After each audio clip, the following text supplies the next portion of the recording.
is Joy News Prime. Welcome to Joy News Prime, wherever in Ghana or in the world you're watching. My name is Israel. Coming up, Ghana Health Service to begin vaccination in West Gonja communities where yellow fever has claimed 3 lives so far. Ghana National Fire Service to the rescue as fire ravages parts of Achimota Forest. Organized labor threatens series of nationwide actions if government fails to withdraw what it describes as reckless petroleum taxes. And in business tonight, Bank of Ghana to review licensing regime for microfinance firms as part of measures to deal with the challenges in the sector. Electoral will be here with the business news in about 30 minutes. Also in the bulletin, Electoral Commission Chair vows to resist attempt by political parties to pressure the EC to do their bidding. There will also be sports, entertainment and your social media comments in this bulletin, which is also available across Europe on ABN television on the Sky platform as well as Freeview Connect. Stay tuned.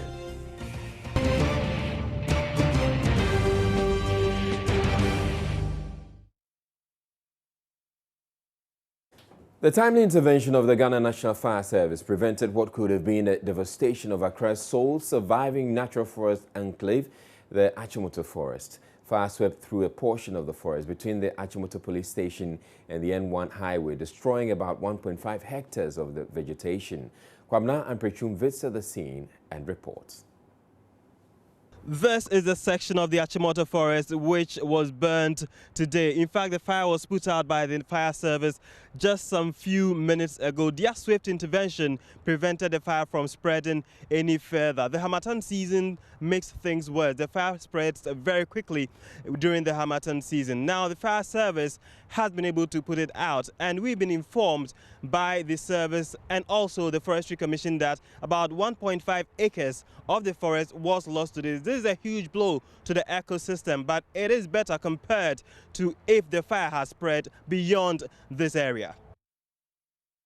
Chief Fire Officer at the Abilingpe Fire Station, Daniel Quay, tells Joy News the fire service is prepared to deal with any eventuality, but warns people to be careful since fires are easily started during the Harmattan season. As exactly 12:34, we had a call from Abilingpe Fire Station that there is a fire outbreak here, and we got here 12:37, which means we spent only 3 minutes to get here.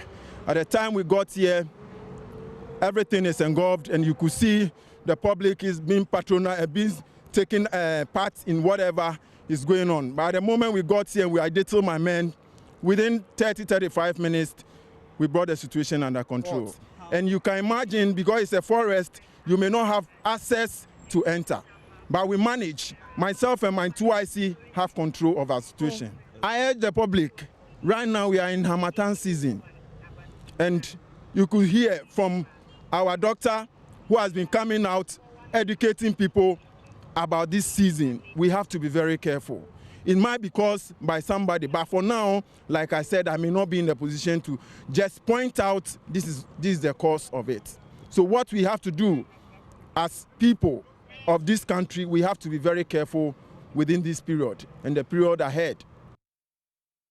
The Forestry Commission, meanwhile, says it will intensify patrols in the Achimota Forest to prevent future incidents.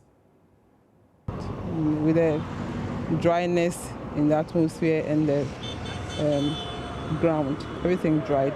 It picked up the fire and spread fast. What is the extent of the area, I mean, in terms of the size that has been burned so far? It's about 1.5 hectares of ground area destroyed. And how does it impact the ecosystem? Thinking about the intangible benefits of the forest reserve, we will say we've lost a lot. Yes. Because it's green, it's beautiful, oxygen, fixation, etc. It's a lot of loss.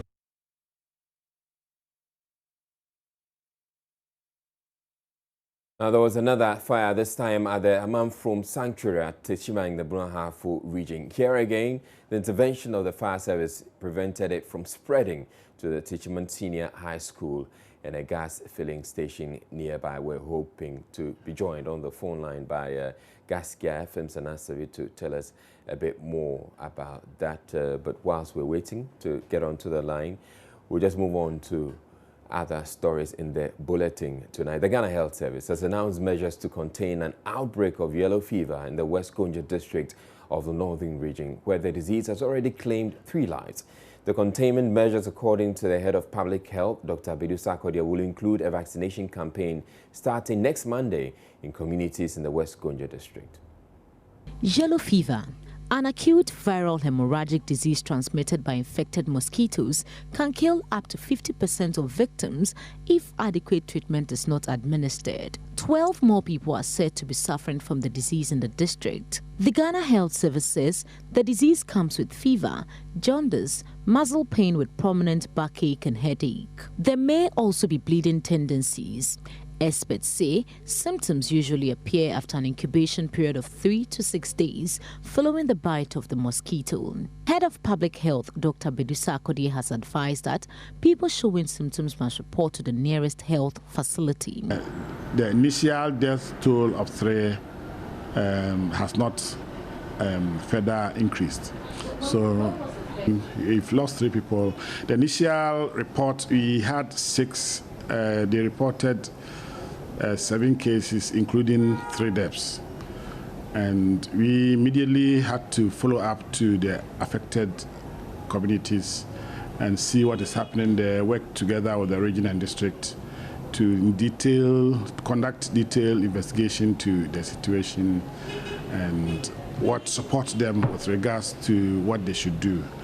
As we stand now, I think we have up to about 21 suspected cases. We have confirmed a few of them. We don't need to confirm all of them. And about 5 of them tested in our labs here, and 4 of them happen to be positive. So we saying that we have yellow fever outbreak confirmed within the country.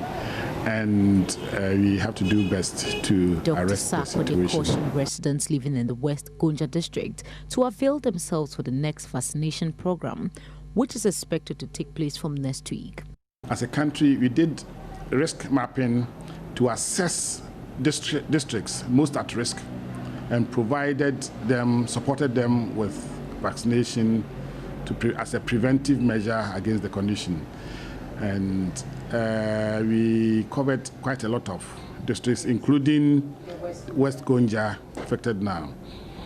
And unfortunately, some of them did not get the vaccine for one reason or the other. And those are the people, well, you do best to reach everybody, but then for some people, no matter how intensive your mobilization is, those that we missed are those that are having the problem now. And we are doing best now to catch up and mop up all those that have not received the vaccine till now, and then protect everybody. The coverage for yellow fever is high. In 2011, the coverage was high, and subsequently following up with the routine EPI as pilot program immunization for the children, the coverage is very high. And there are some of the rural communities where, for one reason or the other, the coverage was low. Those are the areas that we have this outbreak for now. So it's important that, again, when we are coming to mop up and catch up with those that you couldn't meet the 2011 vaccination, everybody should take this very serious, and the people that you target should avail themselves for this vaccination. That is the surest way to prevent and protect against yellow fever vaccination. Meanwhile, the meningitis outbreak in the Tyne district of the Brunhafu region has also so far killed 9 people, with 30 cases reported. Matilda Pomagan for Joy News, Accra. We're going back to our story about the fire at Amamfrom Sanctuary at Techima in the Brunhafu region, where here again the intervention of the fire service prevented it from spreading to the Techiman Senior High School and a gas filling station nearby. Gaskia FM's Anas Sabit joins us on the phone with more. Good evening to you, Anas. What was the extent of damage caused by this fire? Israel, fortunately, the sanctuary is a forest like where the traditional council or the Techiman, traditional council takes its,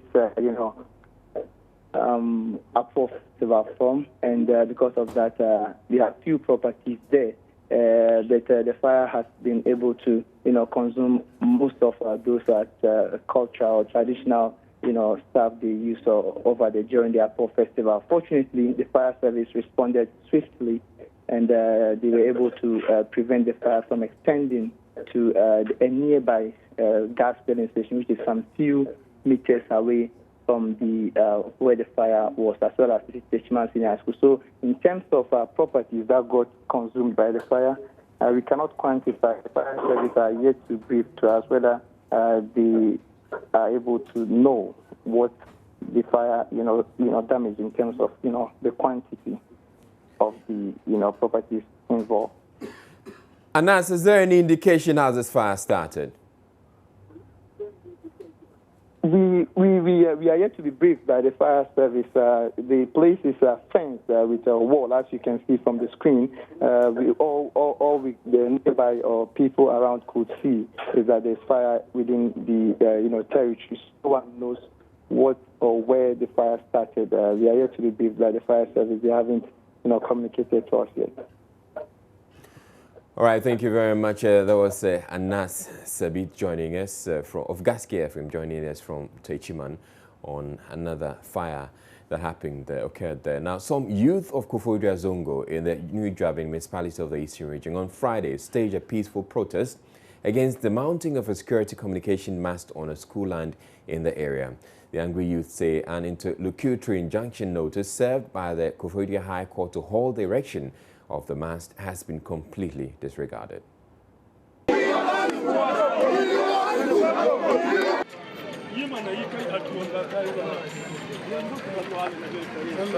The spokesperson of the angry youth, Ibrahim Mohammed, explained that over 90% of the residents in the community are against the erection of the mast.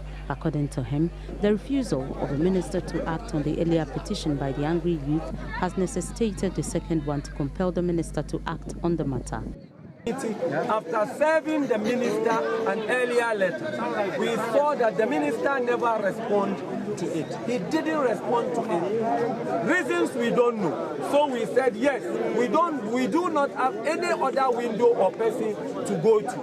He is the very representative of the president here. So we have to go to him once again and knock at the door and tell him our problem. But by doing that, because they still believe we are insignificant and not, good for nothing. Conglomerate of young boys who do not know whatever they are about. We decided to come with our number and deliver it. These are the motivations, including clearing another erroneous allegation against us that those who are ahead and in front of this particular agenda are MPP elements. We want to disabuse that. It is not true that it is MPP which is motivating us to do this. One of the protesters, Abdul Rahman Fadilu, told Joy News they did not enter the premises to present their petition because the police had earlier violated their fundamental human rights to register their displeasure about the erection of the mast. Honorable Regional Minister, unfortunately, he's on a duty tour to Ho. All the regional ministers and their deputies are meeting in Ho. He left yesterday. But as we've already indicated, this is a letter addressed to him. Meanwhile, both the complainants and the defendants will go to court on the 18th of January 2016 to open the case. Watching Joy News Prime, we're taking a break. When we come back, we'll bring you more.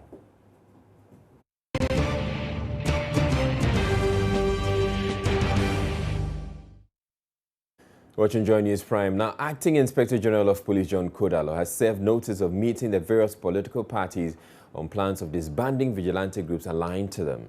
The Attorney General has written to these groups off as illegal and unlawful. Various interest groups have expressed concern about the existence of such vigilantes. The IGP says the police will be meeting the parties to fashion out how to ban these groups. I've spoken on this, that we are taking measures to have them disbanded. We've taken the first step of talking to the Ages Department to determine the locus of these, appendages. And she told us in plain language that they are unlawful and illegal. So we are going to meet the party hierarchy, the first party hierarchies, give them this message, and from there, take the necessary enforcement actions. Those who persist, what will happen to them? That's what we take the necessary enforcement actions.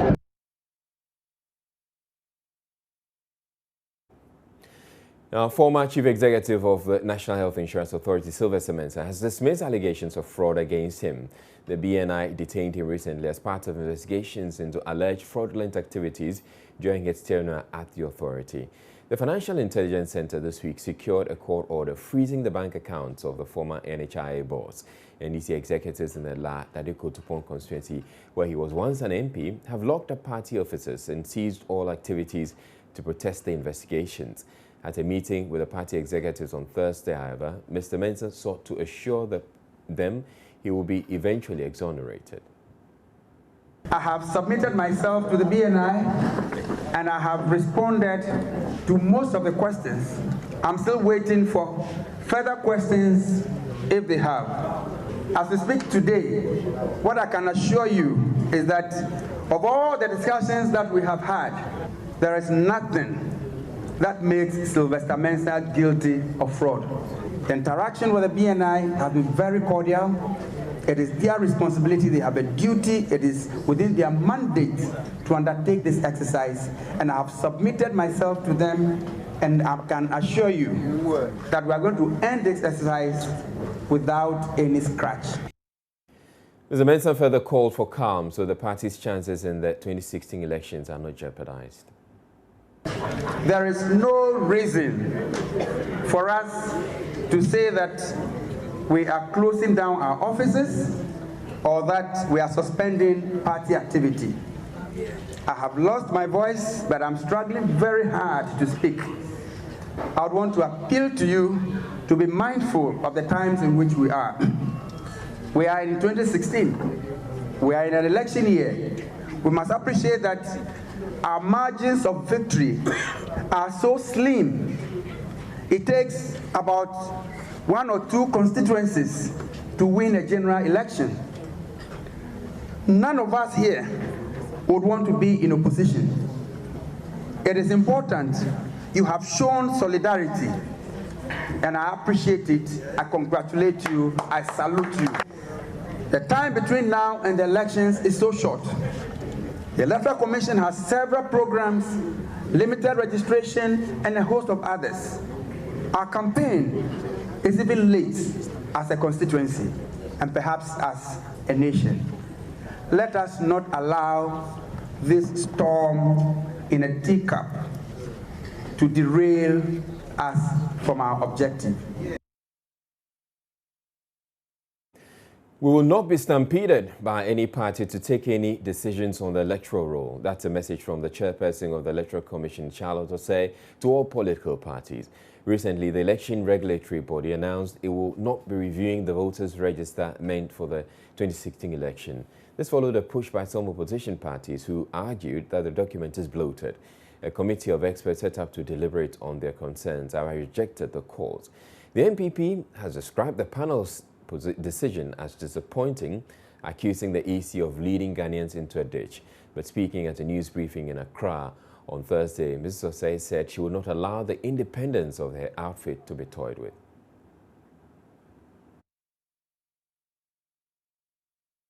Well, you can come to our office. We would give you copies of our letters to the Togolese Electoral Commission, and we can also show you copies of their response to us on their letterhead. That should settle that matter.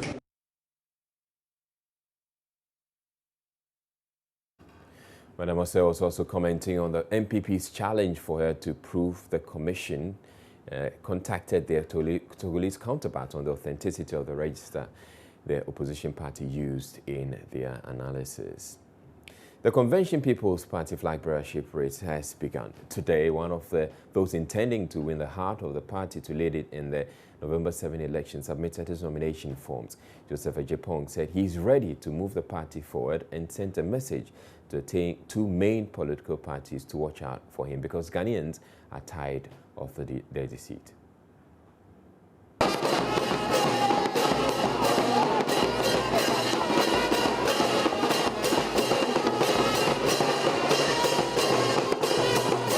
Joseph Ejapong's submission was heralded with some brass band music and fanfare. General Secretary of the party, NHIA Konfa, received the forms on behalf of the party. Addressing the supporters, the first national chair of the CPP, Hajia Hamdatu, cautioned aspirants to desist from politics of insult. Character assassination and name calling. We are all comrades fighting one cause. We have received Comrade Joe's forms. I'm handing over to the General Secretary. General Secretary, please take it. And vetting will commence next week. And as it is normally done in the Convention People's Party, when you file first, you are number one. You file second, you are number two. You file third, you are number three.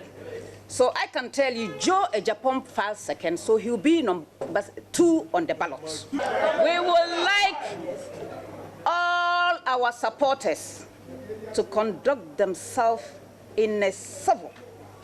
You know, as for CPP, we are comrades. That is what is binding us together. At the end of the day, whosoever becomes the flag bearer of the Convention People's Party will have the support of all of us. Joseph Ejapong, who describes himself as a workaholic who does not give up easily, shared his vision for the party. I have no problem of forming alliance with the Nkrumah's party. But the question is, we have to make sure our house are working hard. So as a flag bearer and the candidate for our party, I'm going to make sure that our party becomes strong and stronger so that we will decide to move. And when we're moving and we're doing the right thing and we're winning, I believe the other Nkrumah small parties will come and join us.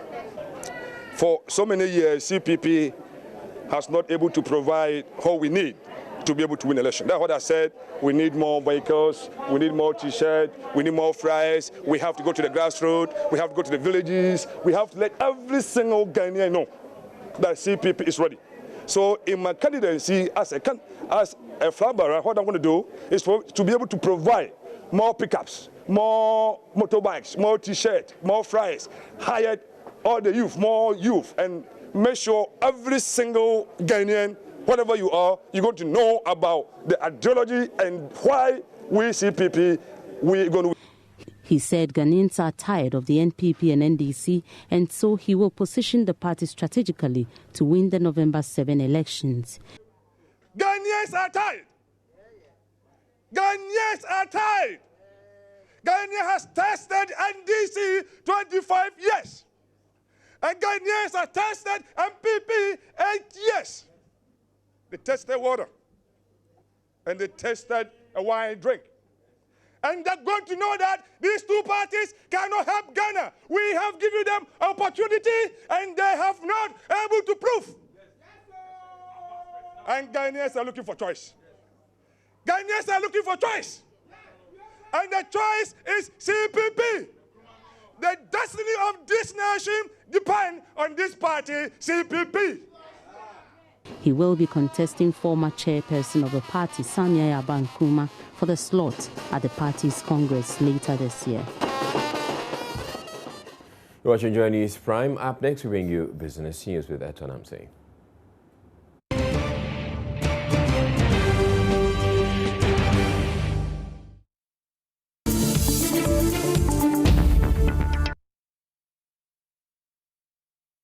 It's time for business, and Etonam has joined me. Good evening to you, Etonam. Hello, Ezra. So after a lot of back and forth, now with the microfinance, with the microfinance issues, the Bank of Ghana has come out to say their measures. They are reviewing their licensing regime. And Israel, what were they doing all the while? They're waiting for people to invest their money in the microfinance sector before they react. I mean, it's really sad, Israel. So it just goes to confirm that indeed all that we're witnessing now could have been avoided by the Bank of Ghana. Could have been avoided. And some farmers in the Bronx region are actually predicting that they're going to be, there's going to be food shortage if they don't get their monies back from these microfinance. You should also have the resignation of the ADB boss in your stories. Yes, Israel. All right, take it away. All right, now the Bank of Ghana has indicated plans to review the licensing regime for microfinance companies. This is as part of new measures to deal with the current crisis in the sector, which has seen hundreds of customers in especially the Bronx region agitating by way of demonstrations. They are demanding the monies they had invested with a number of these companies whose operations have been barred. The central bank, after revoking the licenses of 70 microfinance companies, has addressed a press conference to outline new measures to address abuses in the industry. Head of other financial institutions at the Bank of Ghana, Remote Amanfo, has been speaking to Joy Business. The bank, first of all, is reviewing the entire process of licensing microfinance institutions. Two, we're also intensifying our intelligence network. All regional offices of the Bank of Ghana are being resourced with staff to improve surveillance of the microfinance companies. Three, we are improving our collaboration with the law enforcement agencies to deal swiftly with illegal financial services or providers. And the last but not the least, to intensify our public education consistent with the Bank of Ghana GOG financial literacy objectives in collaboration with your good selves. So that was Melissa Nab, the Deputy Bank of Ghana governor. Now, meanwhile, some farmers in the Bronx region who deposited their funds with DK Microfinance Company and Goddess Love Investments Club are predicting a food shortage if they are unable to retrieve their monies before March. Some of the farmers spoke to Joy Business. Looking into this year, if these farmers are not able to retrieve their monies back, majority of them will not be able to actually cultivate their farms because they don't have anything. You go there and people who have farmed over the years sold their livestock, they sold the food items that they have. Others even sold their lands and houses and deposit the monies with these microfinance companies. And now they continue to get promises that the money should be paid back and nothing is being done. So, in fact, if we are not getting this money back, it's going to be a serious disaster on the food security street. As at this time, you could have seen so many farmers in their lands, preparing their lands to meet the coming season. And at the moment when you go, nothing has been done on the field. You see the farmers sitting idly. When you ask them, said, even if I go into the land and start preparing with my own energy, there is nothing I can use to buy inputs. In Bronx region here, I can tell you that 80% of the people who deposited their money in these microfinances are farmers.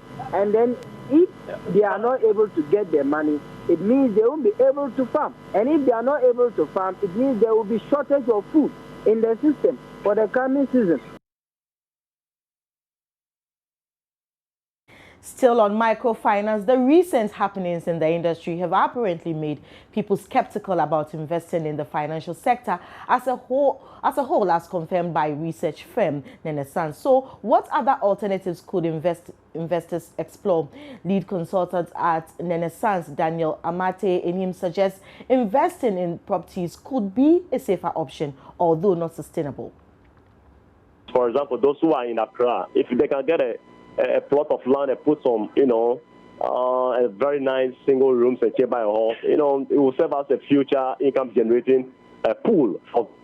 Then those who are outside Accra, for instance, because those who are outside Accra can also start looking at maybe some of them can, of course, invest their money into pepper. When the season is due, they can preserve it.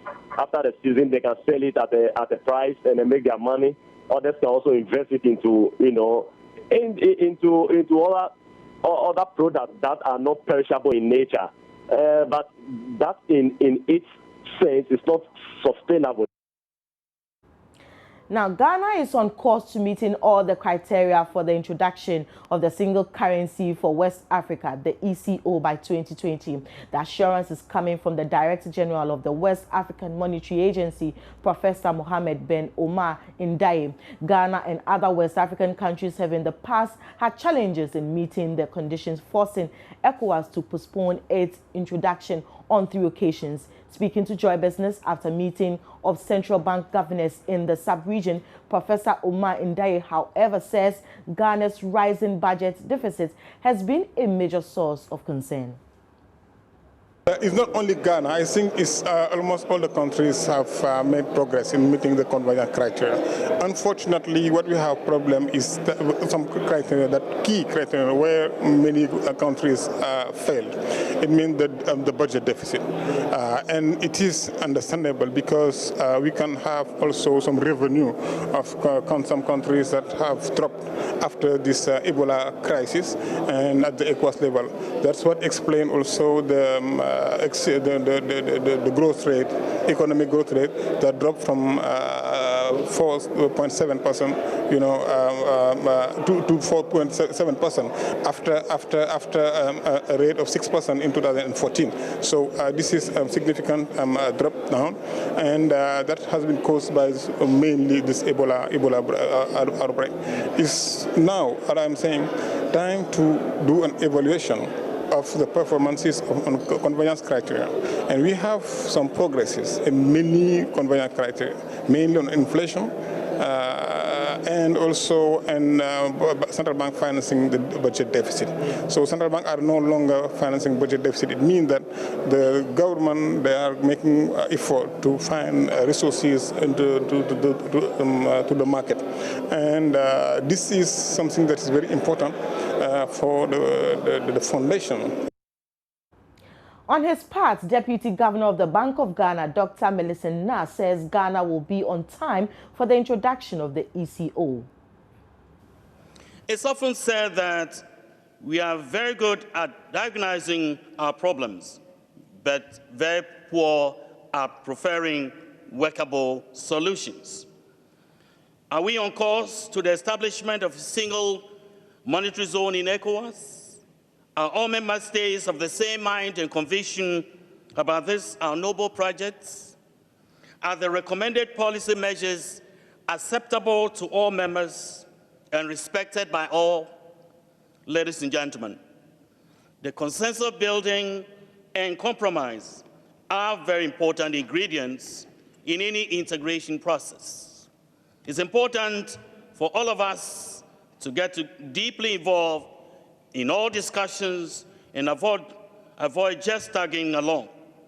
We should all voice out our various positions and interests on all issues, but at the end of the day, accept the positions that would best advance the cause of our project with minimum costs to our individual member countries' aspirations.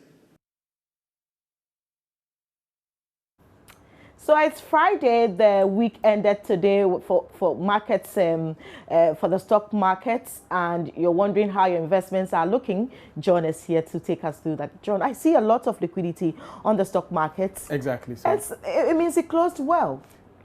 Totally not different. The market closed very, very well. For those of you who actually invested in equities such as CAL, EcoBank Ghana, Ghana Commercial Bank, and GOIL, today, you've added a lot more to your investment. Yeah. Two pesos, 1 peso, 1 peso, 1 peso each, respectively. That is how the market fed. Wow. 7 equities actually moved the market today, 4 gaining, and then 3 losing out. Right. But even those that lost yesterday, most of them did gain. Okay, so that's basically how the market has been today. But there's something really going on in the market. As we said, they are celebrating their 25th anniversary. Ghana Stock Exchange. The Ghana Stock, exactly. Yeah. So from Monday they'll be doing that, and that also is a good signal to actually usher in that particular anniversary that they are celebrating. So far, so very good on for the those commodity investing. Markets. I see cocoa gained a bit today. Aren't you happy? You've been complaining I am. For over 3 months consecutively. Cocoa for the first time has gained, and that's very good. That's very good. Yes. But gold lost, and crude oil for the first time also, I think in about a year now. Crude is exactly at $33 per barrel. Today, crude lost almost about 0.88%. That's huge. Basically, that is that's very huge. So that's exactly what it is. Cocoa gained about $42 to close at $3,005. And you know, for the day, it's gained almost about 1.42% to actually come to this level. So far, let's see. Tell me some good news with the city. The city is almost not different from what happened yesterday. City lost. It lost to the US dollar, but gained to the British pound and that of the Chinese yuan. But then against the euro, it did also lose, basically. That means that there's a lot more activity putting pressure on the city in the Eurozone and then the United States of America. So the managers of our country should also begin to actually be checking some of these things, because we are in January. Why this trend? If it doesn't really stop, then it means that going March, April, you'll be seeing a lot more pressure, which will be putting the cedi against the dollar in some situation that we cannot really manage. So I think that has been the market for the week closing very well. Those of you who have some few dollars in your pocket, you'll be happy. But those who will be importing will be wondering how and where they're going to make the money. So basically, that has been the market for Friday, the 8th of January. 2016. Yeah, but I'm really excited about regaining again the British pound, but I'm really hoping that we will work with the dollar. I mean, we deal more with dollar. Ghana uses the dollar more than we do for the euro and the British pound. So we always want to have, or we don't want to see the dollar depreciate against the cedi and not the vice versa. So let's see. Who knows? Thank you, John, for that. And let's take this one before we wrap up. The managing director of ADB, Stephen Koji, has resigned as boss of the bank. Mr. Koji put in his resignation to the board on January 4. So sources say his action has been influenced by some concerns over how his contract renewal has been handled by the board. Some industry players fear his resignation might affect the ongoing IPO of the bank. His resignation contracts earlier position taken by the board and management of the bank. On that note, to wrap up with business, my name is Etonam. Says Friday. Have fun.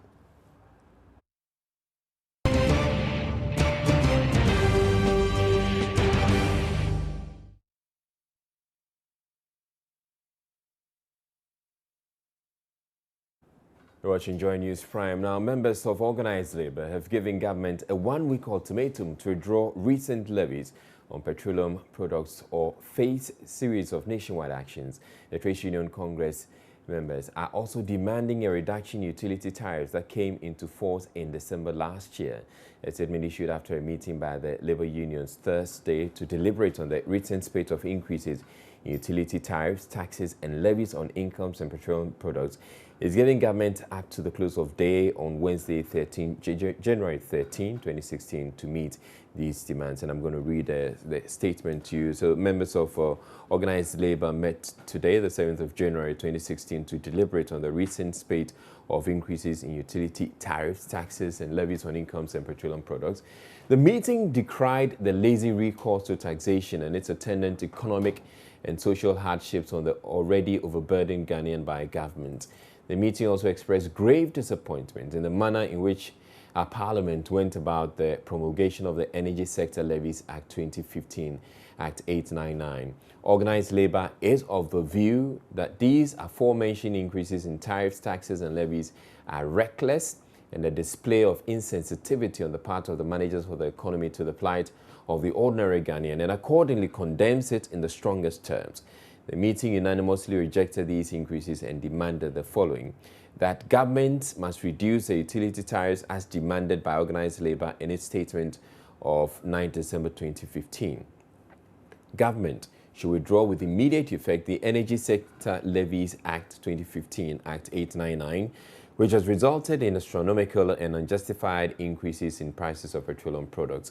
Organized labor gives government up to the close of day, that's 18 hours GMT, on Wednesday, 13 January 2016, to meet these demands. If these demands are not met by the said date, organized labor would unleash a series of nationwide actions. And the statement is signed by a number of the members. Kofi Asamoah, Secretary General of the TUC, Solomon Kote of the Industrial and Commercial Workers Union, Albert Yamwa, Ghana Federation of Labour, Vida Sapabil, Coalition of Concerned Teachers, Kojo Krakeni Kloksak, Derek Annan, Judicial Services Association of Ghana, Justice Yangsing, Ghana Medical Association, and MVVK Demenya, Ghana's National Association of Teachers, Kwekwa Sante Krobia, Ghana Registered Nurses and Midwives Association, and Christian Odre, National Association of Graduate Teachers. And it's dated 7th of January 2016, but it was actually released at dawn today. Meanwhile, the Africa Center for Energy Policy, ACEP, on Thursday also held a news conference kicking against the power generation infrastructure support levy imposed on petroleum products. Executive Director of the Center, Mohammed Amin Adam, addressed the conference saying although the tax is a useful one, a sunset clause should be introduced to remove it after 3 to 4 years. Power generation and infrastructure support levy on petroleum products. We recognize that government has responsibility to invest in the energy sector to improve on generation and distribution of electricity for our people.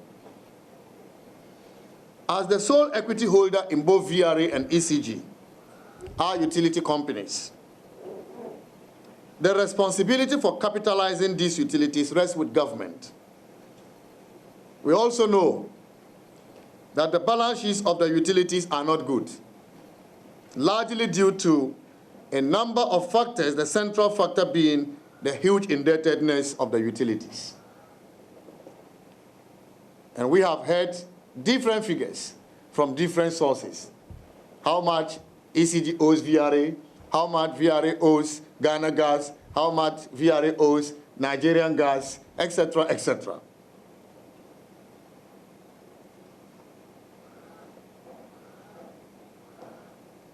It is therefore important that government finds a way to help the utilities to pay off these debts.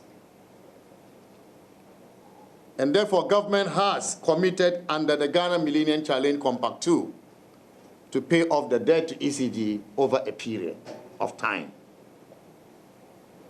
It is sad that the Americans have to come and put pressure on government to sign on to an agreement to pay off the debts. It is so sad that as a country, as a people, we did not know that overburdening our utilities with debts will not inure to the benefits of our people as far as the operation of our utilities is concerned. Although we have challenges with this levy, we think that this levy is for a good cause because it will help in paying off the debts of government to the utilities. It will help the utilities to pay off their debts to other creditors. And therefore, it will help to address the power sector challenges we are all crying about in this country. This levy for the power sector support will generate in excess of 1 billion Ghana cedis annually as revenues to the government. This means that the power sector debts could be paid off over 3 to 4 years. However, ladies and gentlemen, to ensure that this levy meets its objective and does not become like the unending toll debt recovery levy, we want to make some proposals to government. Number one proposal, government should audit and publish the true state of the debts of our utilities. In a related development, a High Court in Accra on Friday rejected arguments by counsel for the Public Utilities Regulatory Commission to move a case brought against it to a superior court.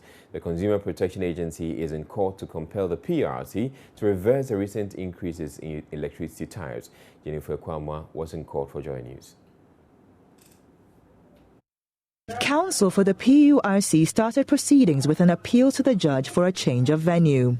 Their reason being that certain arguments posited by the plaintiff, the Consumer Protection Agency, cited the Constitution, and as such the case would be better tried at the Supreme Court. Counsel for the CPA, Egbert Fable Jr., however, countered this argument, citing several quotations from documents written by the Chief Justice, Her Ladyship Theodora Georgina Wood, which supported the hearing of cases which quote the Constitution even at the district-level court. Court was adjourned until the 15th of January 2016. Legal representation for both parties declined to comment on the day's proceedings. The Consumer Protection Agency has sued the PURC and the four power supply firms, VRA, Gridco, ECG and Netco, over the increase in electricity tariffs announced last December. Electricity consumers, per the increase, are paying 59.2% more for the power they use. Up next, we bring you international news.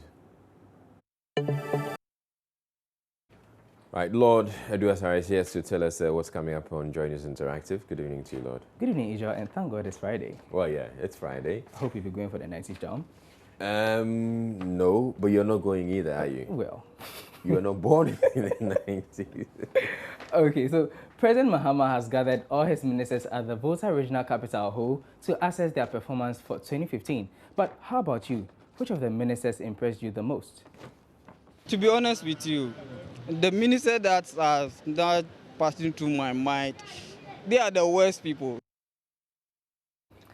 Now, organized labor is threatening to go on another nationwide protest if government does not reduce recent tax hikes. It might be a waste of time because the president has already said that he's become a dead goat.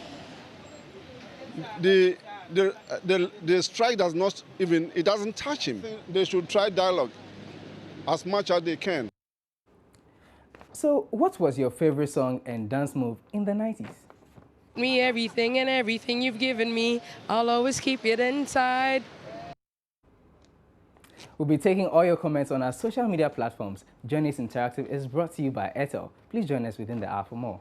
Well, I must say the lady who just sang the last one, she did amazingly well. Yeah, and she told me she had a sinus issue. Wow. Yeah. All right, so we're going to hear more about that when we come back in the second hour of the bulletin. We also have entertainment and sports coming up. Please stay tuned.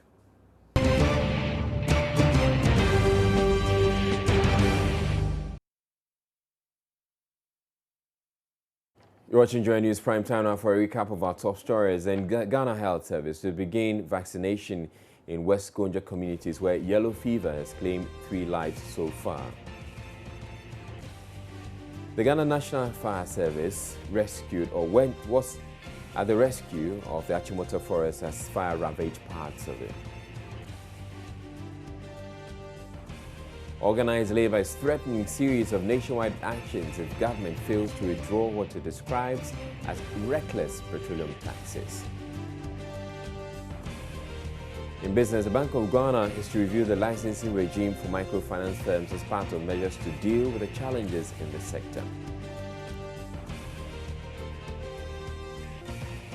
And the chair of the Electoral Commission has vowed to resist attempts by political parties to pressure the EC to do their bidding. Now, bedbugs have invaded some senior high schools in Ho in the Volta region. The situation is forcing affected students to sleep in dining halls. Among the affected schools are Mauli and Mauko senior high schools in Ho. Correspondent Ivy Setoji reports the beds have been rendered useless as a result. She says though the schools fumigate their dormitories every term, the exercise has done little to improve the situation. The situation is critical, it's very severe. I visited the campus of Mauli and Mauko, or Odinho, and also some schools in the southern part of the Volta region, that's Kita School, Anglo Senior High, some other ones. And now, students normally sleep on the lawn, on the verandas, the dining hall, and classrooms because of this issue. According to them, they can't sleep in their dormitories because of the bedbugs, and they have to dry their mattresses outside during the day before they go to classes. They have to bring all their mattresses outside so that they can be dried. Even that, nothing is being done. And the situation is so bad that students can't concentrate on study anymore because they can't sleep at night. So when they go to classes, they can't concentrate. They sleep during class hours. So I spoke to one of the teachers who said the situation is getting worse because he went around one night and realized the students are suffering, and much is not done about it. It appears the authorities are not doing anything about it. Now the students are appealing to government to do something urgent about it, or maybe they may not be able to concentrate throughout the news. Well, the director of the District Education Directorate, Alexander Bodi, has been telling Joy News what they are doing to contain the situation.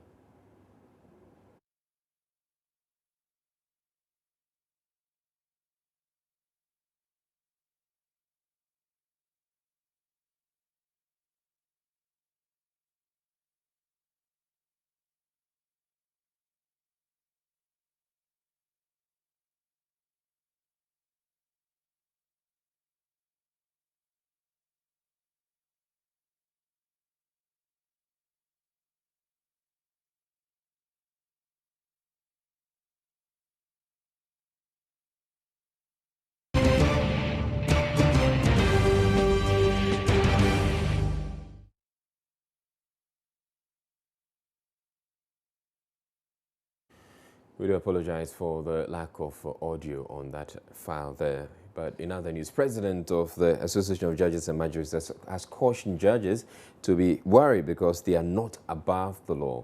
Speaking at Friday's swearing-in of some judges and magistrates, Justice Janine Sejay said insolent and discourteous judges may be removed from the bench as spelled out by their code of conduct. He reminded judges to stop abusing the law of contempt.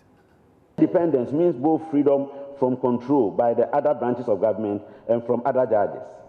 Any decision taken by a judge in the exercise of his or her judicial power should be in accordance with law, and he or she should be insulated from any form of control. Judges are not above the law. Let me take it again. Judges are not above the law and must always have in mind Article 17(1) of the Constitution, which provides for equality before the law. Since the execution of Magna Carta on 15 June 2015, King John of England and the Barons of England, there has been a strong insistence on equality before the law. The judiciary is accountable to the people of Ghana, and this accountability is evidenced in the form of justice its members dispense. Each judge or magistrate is equally accountable to Ghanaians, and the account is given in the form of judicial comportment and the judgment delivery. A judge who is incompetent is likely to be removed from the bench on grounds of incompetence. You must bear in mind that your office is created by statute, and you can only exercise the jurisdiction that is conferred on you by statute. A judge must respect litigants and lawyers who appear before him or her. An insolent or discourteous judge may be removed from the bench under Rule 3 of the Code of Conduct for Judges and Magistrates, which requires a judge to perform the duties of judicial office impartially and diligently. Rule 3b(4) provides as follows, quote, a judge should be patient and courteous to litigants, jurors, witnesses, lawyers, and others with them, whom the judge deals in an official capacity, and shall require similar conduct of court personnel and others, unquote. We should stop saying, this is my court. I will not attend to you. I will walk you out. We don't have the right to do those things. Judges should not develop the culture of insulting lawyers, litigants, and witnesses, else they may lose self-respect. But I do not seem to suggest that judges should compromise their duty to dispose of cases expeditiously. My experience has shown that discourteous judges use the power of contempt above sword and shield But as lower court judges, you do not have an inherent power for contempt unless a statute expressly confers it on your court. The power of contempt should not be abused by judges who have inherent powers to exercise. The general position of the law is that contempt should be exercised sparingly and in serious cases. Judges and members of their families residing in their household are forbidden from accepting substantial gifts, bequests, or favor from people except it is permissible by law, and the disqualification of judges from practicing law or acting as arbitrator or mediator in his or her private capacity unless expressly authorized by law. I will urge you to read the Code of Conduct daily to save you from imminent danger or temptation. The oaths you took this morning are similar to the cases taken by the Israelites in Deuteronomy 27, verses 14 to 26.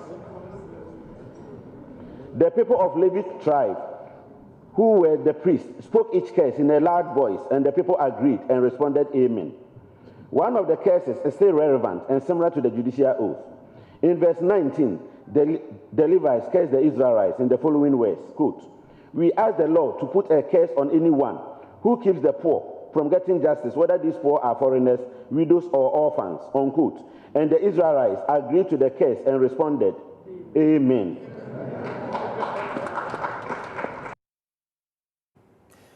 Up next, we bring you entertainment.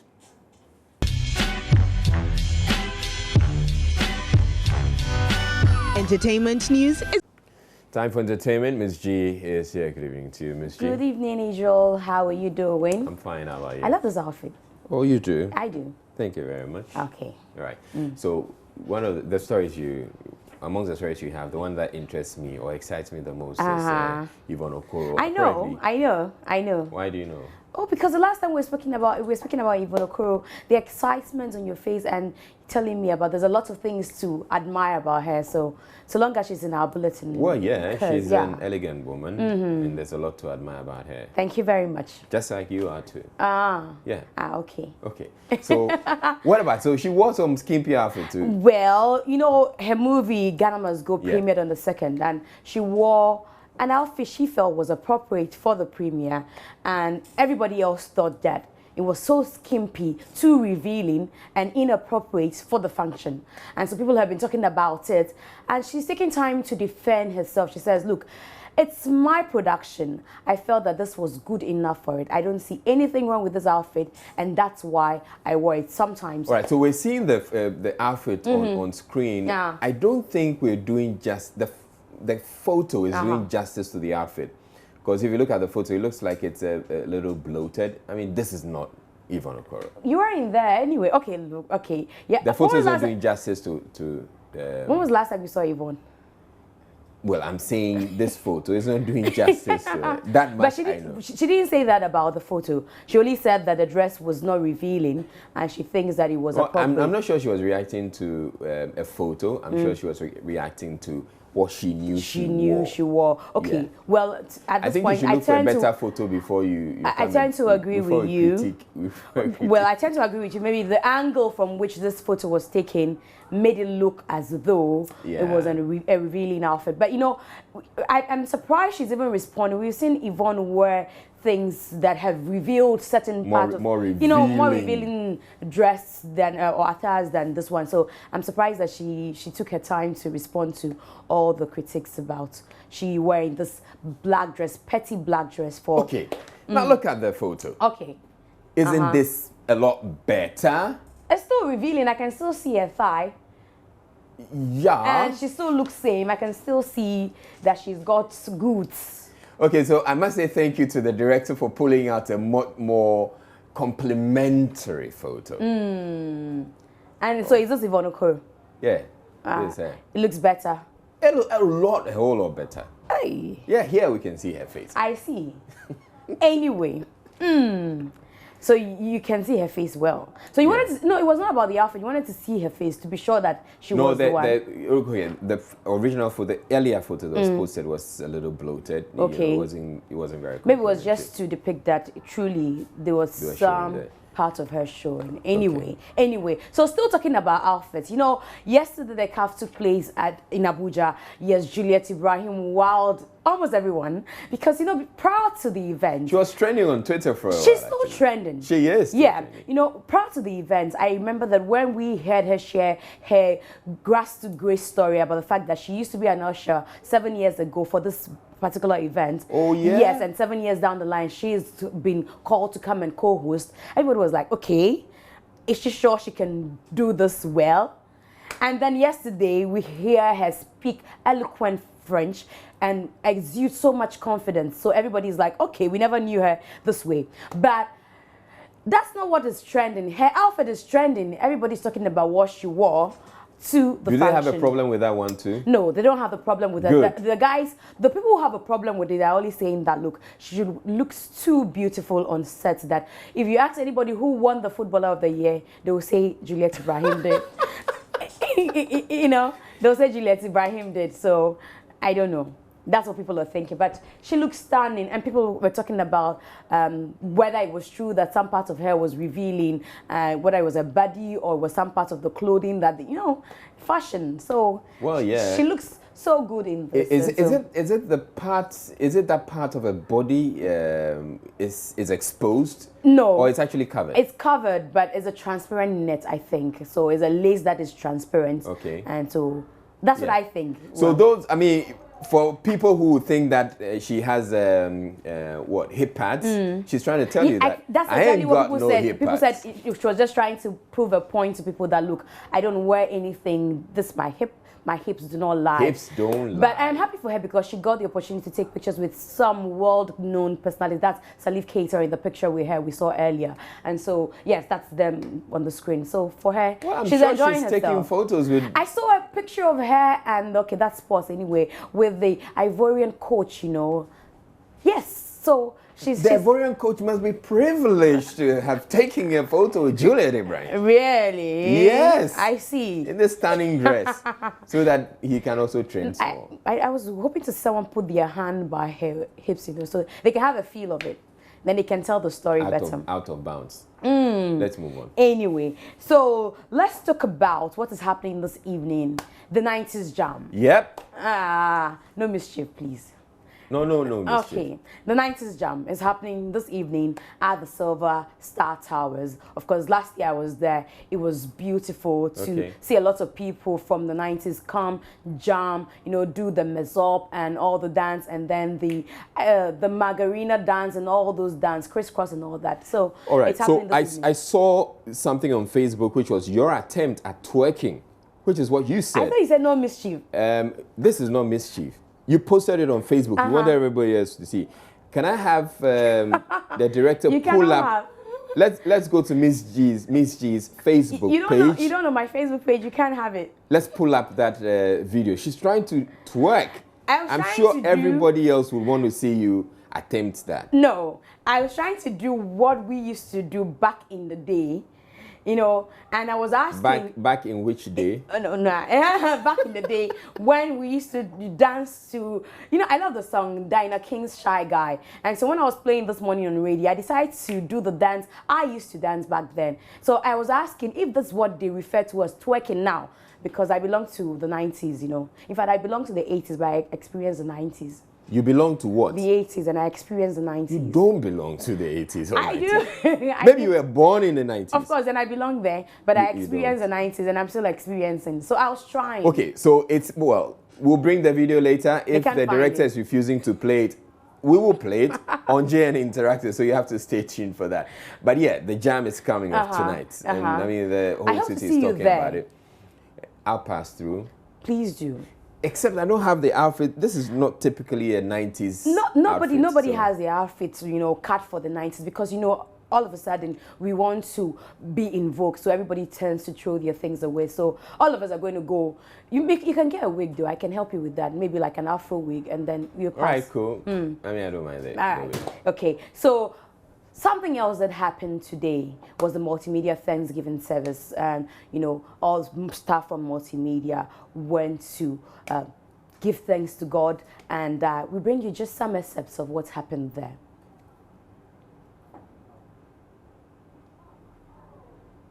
Oh, you're still doing 90s jam?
Staff of multimedia who sees any opportunity at all to have fun. It's true. So that was what happened earlier today. But you know, before the year ended, I told you about the Heads FM turn-up party and the crowning of the hottest DJ. Yes, so yes, we got a winner on the 24th of December, but yesterday they were presented with the awards, and so we bring you, the presentation.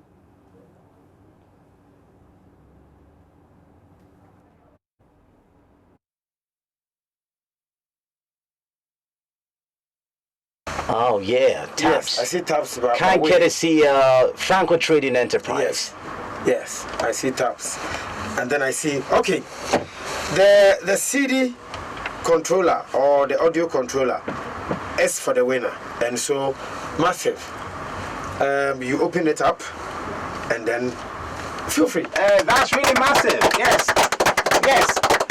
So, yeah, we promise and we deliver. Here we are. Yes. Congratulations to the winner. To the winner, of course. All right. So let's move to Nigeria now. And Nigerian singer she was in Ghana sometime last year. She's been talking about her relationship with fellow musicians, Sound Sultan and then Orize. She says that both of them, are just friends. Let's hear.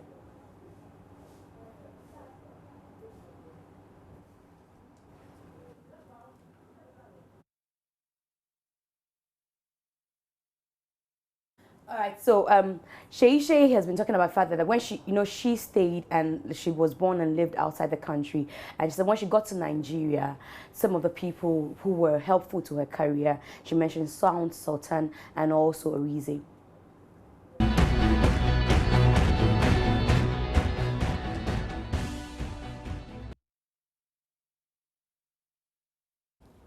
Right, it's time for sports, but and George Ado Jr. has joined me for the sports. But before we actually get on with the sports, you don't have the video? Well, I have the video here. I mean, I could actually play it from here. Okay, so you can take it from here. Yeah, pull it up. I'm sure people want to see. Oh, yes. Okay. Yeah, we'll bring you the rest of it later. We'll bring you the rest of it later. All right. Let's get on with the sports. Let's get on. You're confused. Not actually. I'm thinking about Yaya Toure. When was he born, and what sort of dance would he have actually displayed if he won the African Football of the Year? All right, but it's well, he didn't get to win, and apparently he's not very excited about it.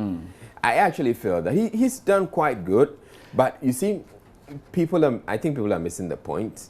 They're saying that, oh, he did so well during the... Okay, so I think, Israel, I think you have watched the video.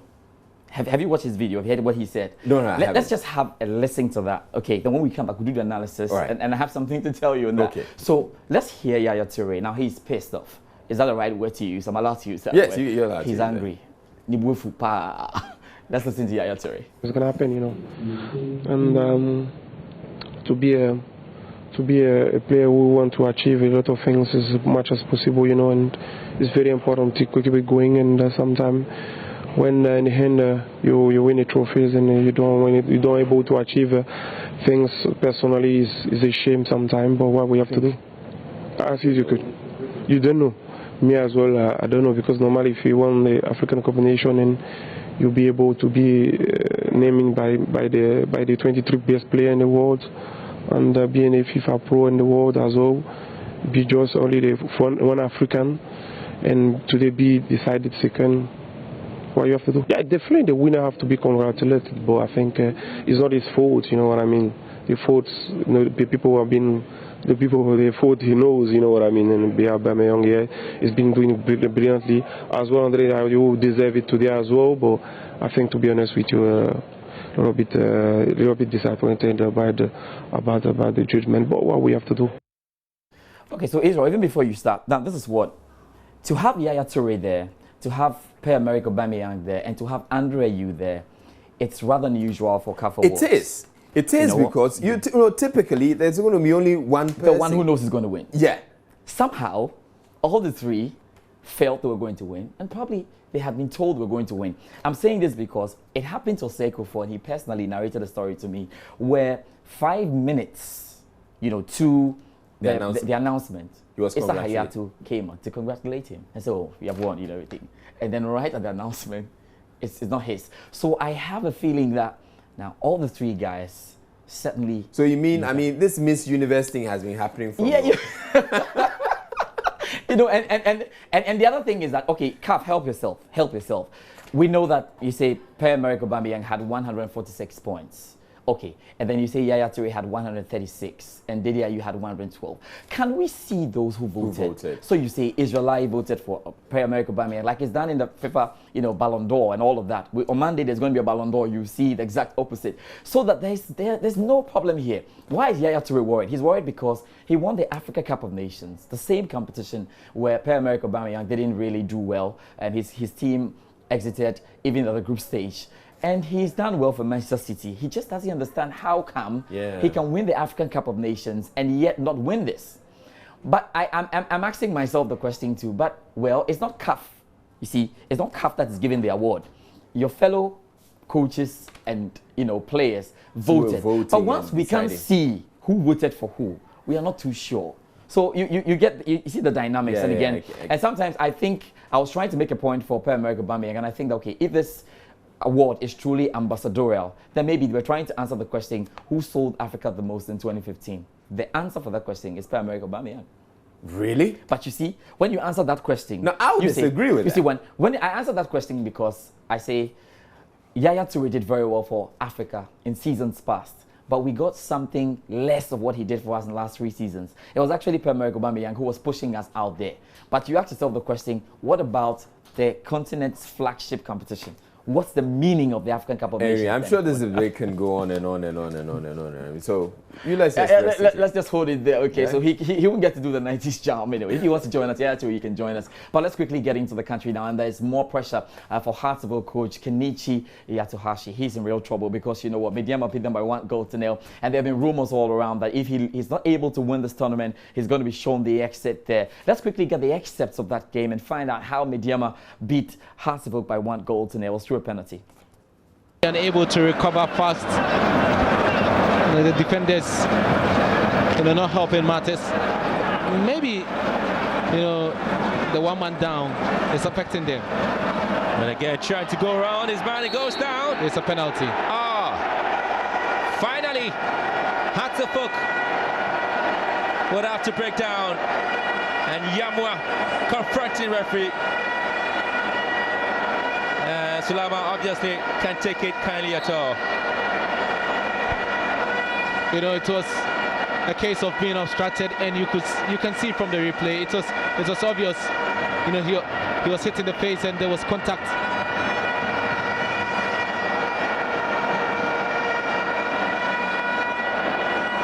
Very, very calm inside the box, and the Hearts fans still in disbelief. And the debate will go on in the stands. And these are ladies, not men.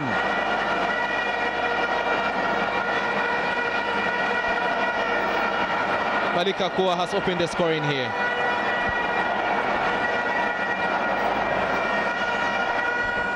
Neatly converted. So that's the action. Now, how did that put pressure on the coach, Kenichi Yatuhashi? And his worries have definitely been compounded with rumors he would lose if he actually fails to win this competition. He'll be shown the exit. However, the Japanese-American is keeping his cool. I think we give our best. We didn't have a good first half. We analyze their strengths and weakness. We analyze our strengths and weakness and try to attack their weakness and try to hide our weakness. We are still improving. We will keep improving throughout the season. I think this is a good showing. First game was good. Second game was not as good as the first game, but I think we have a good future. The thing is, we have so many chances. We just have to convert it, and I'm not too worried about it. That's Coach Kenny, that's how I call him, Kenny Yatuhashi. We'll see how that goes. But it was not all, doom for Accra Heartsville. As goalkeeper Abdullahi Salama was adjudged man of the match. We can hear from him.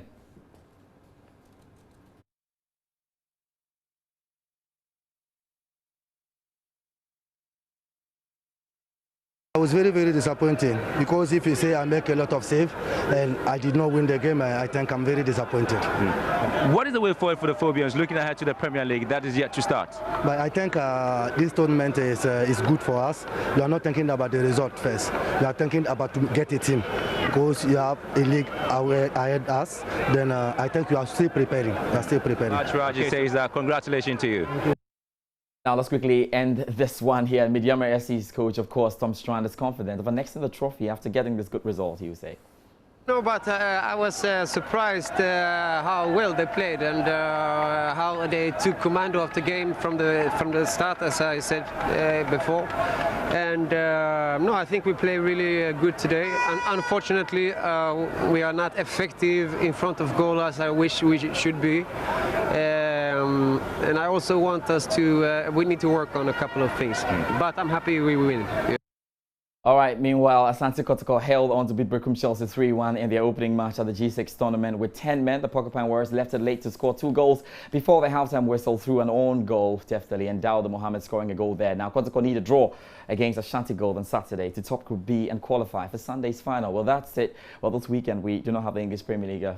Great fixtures to look forward to. Liverpool, Eric Kennedy playing with Exeter, and we'll see Manchester United up against Bournemouth. That should be an interesting game then. That's it for your sports tonight and, of course, for the weekend. We'll see you then. Till then, be good. Israel, join us with some more.